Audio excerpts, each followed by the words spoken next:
Thank you very much, Madam Chairman. And the subcommittee, the Terrorism, Nonproliferation, and Trade Subcommittee, has examined export control reforms over the years, and it's very important, of course, to our economic well-being and also to our national security. And as you noted, Madam Chair, this process now has been running for some time. We've had reforms under the Bush administration. Those have continued under the Obama administration. And I think there's a bipartisan consensus that the system certainly is not efficient, that it's a legacy of a different era, and that our economy and national security is suffering as a result of this. And we're waiting for specifics of the current administration's ambitious reform efforts. But, Madam Chairman, you raised some concerns in your statement that I share, and let me try to articulate those.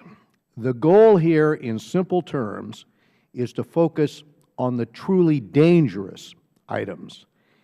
And we have enemies determined to hurt us with our own technology.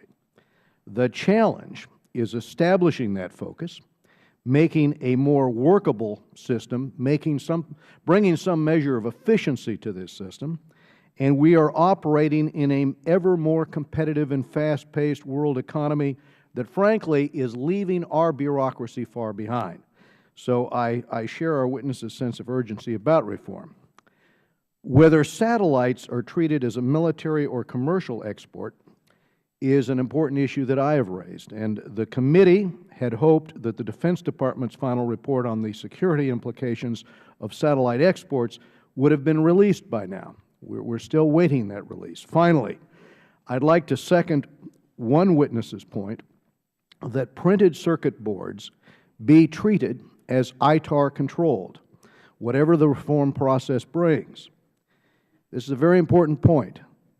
The bureaucracy has not understood how the central nervous system for all electronics is a unique part of critical defense systems here in the United States, and to have such PCBs loosely controlled is to move this industry overseas and needlessly compromise our national security.